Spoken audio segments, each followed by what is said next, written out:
उन्हाळा म्हटलं की कैरीचे वेगवेगळे पदार्थ आठवतातच आणि त्यात गुळाचा वापर करून बनवलेला पारंपरिक गुळाचा गुळांबा म्हणजे एकदम खास चव.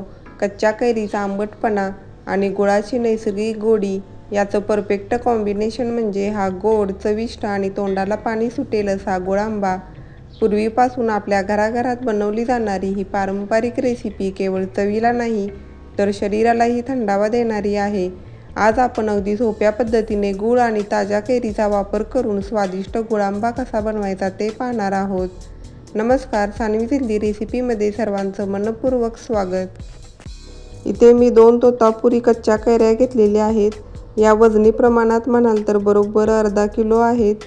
आता या कैरीचं पुढचं देठ काढून टाकायचं आहे. गुळांबा बनवण्यासाठी पूर्णतः कच्ची कैरी निवडायची आहे. आता या कैरीचे साल काढून घ्यायचे. साल काढल्यानंतर तुम्ही ते पाहू शकता कैरी पूर्णतः कच्ची आहे. आता किसणीने कैरी किसून घ्यायचे. इथे किसणीला 2 प्रकारचे साचे आहेत, एक छोटा आणि मोठा.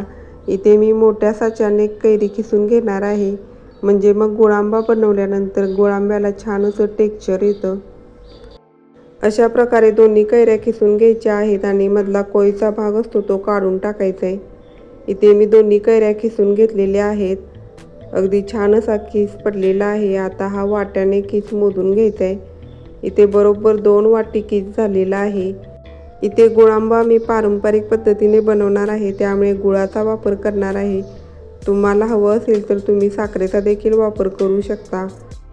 बरोबर 2 वाट्या आंब्याचा किस घेतलेला आहे, तर त्यासाठी बरोबर प्रमाणात म्हणजेच अगदी 2 वाट्या गुळाचा वापर करायचा आहे. इथे मी 2 वाट्या गूळ घेतलेला आहे. इथे मी 2 वेगवेगळ्या कलरचा गूळ वापरलेला आहे. याचं कारण म्हणजे माझ्याकडं जो पहिला गूळ होता तो संपला आणि जो मी दुसरा गूळ वापरलेला आहे तो थोडासा पिवळसर कलरचा आहे. आता गूळ आंब्याच्या किसामध्ये व्यवस्थित मिक्स करून घ्यायचं आहे आणि झाकण ठेवून 15-20 मिनिट असंच ठेवायचं आहे, म्हणजे गूळ व्यवस्थित विरघळेल. जवळजवळ मी अर्धा तास हे असं झाकून ठेवलं होतं आणि तुम्ही ते पाहू शकता गूळ पूर्णपणे विरघळलेला आहे आणि गुळाचं पाणी देखील झालेलं आहे. आता याचा गुळांबा बनवण्यासाठी हे मिश्रण गॅसवरती ठेवायचं आहे आणि मोठ्या गॅसवरती अगदी 2 मिनिट याला हलवून घ्यायचं आहे. तुम्ही इथे पाहू शकता याच्यामध्ये गुळाचं असं भरपूर पाणी झालेलं आहे. याच्यामध्ये जे गुळाचं पाणी दिसत आहे हे पाणी आपल्याला थोडंसं आटवून घ्यायचं आहे. आता यामध्ये पाव चमचा मीठ आणि 4 ते 5 लवंग घालायचे आहेत. आता हे मिश्रण मोठ्या गॅसवरती 2 ते 3 मिनिट असंच उकळून घ्यायचं आहे. 2 ते 3 मिनिटात याला छान अशी उकळी येते. तुम्ही ते पाहू शकता 2 ते 3 मिनिटानंतर याला छान उकळी आलेली आहे. आता गॅस मिडियम करायचा आहे आणि याच्यामध्ये जे पाणी दिसत आहे ते थोडंसं आटवून घ्यायचं आहे. याच्यातील पाणी संपूर्णपणे आटवून घ्यायचं नाही तर गुळांबा हा अगदी कडक आणि चिवट बनवू शकतो. मध ज्याप्रमाणे बोटावर घेतल्यानंतर थोडासा चिकट लागतो त्याप्रमाणे याचा पाक तयार झाला पाहिजे. आपल्याला इथे 1 तारी 2 तारी असं काही पाक बनवायचा नाही. अगदी 5 ते 7 मिनिट हे मिश्रण उकळवून घ्यायचं आहे. तुम्ही इथे पाहू शकता 5 ते 7 मिनिटांमध्ये छान हे मिश्रण आटलेलं आहे. याच्यातील पाणी देखील थोडंसं घट्ट झालेलं आहे. अगोदर कैरीचा किसा पांढरट कलरचा होता, परंतु आता शिजल्यानंतर थोडासा ट्रान्सपरंट झालेला आहे आणि बोटाने दाबला तर लगेचच तुटतो.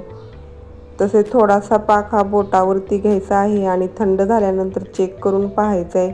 बोटाला थोडंसं चिकट लागत आहे, परंतु याची एक तार वगैरे काही होत नाही, म्हणजेच आपला गुळांबा हा तयार झालेला आहे.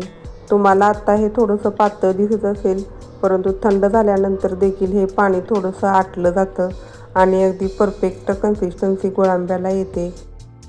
आता गुळांब्याला छान फ्लेवर येण्यासाठी याच्यामध्ये पाव चमचा वेलची पूड घालायचे आणि व्यवस्थित मिक्स करून घ्यायचं आहे.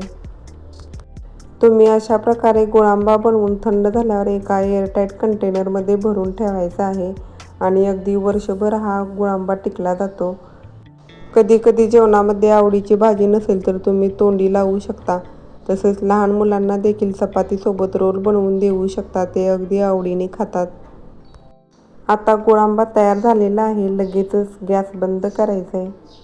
तुम्हाला पारंपरिक पद्धतीने बनवलेला गुळांबा रेसिपी आवडली असेल तर रेसिपीला लाईक करा, शेअर करा, कमेंट करा आणि चॅनेलला सबस्क्राईब करा. तसेच बाजूच्या बेल आयकॉनवरती क्लिक करा म्हणजे नवीन व्हिडिओ अपलोड केल्यानंतर त्याचं नोटिफिकेशन लगेचच तुम्हाला मिळेल. पुन्हा भेटूया अशाच नवनवीन रेसिपीज घेऊन. तोपर्यंत धन्यवाद.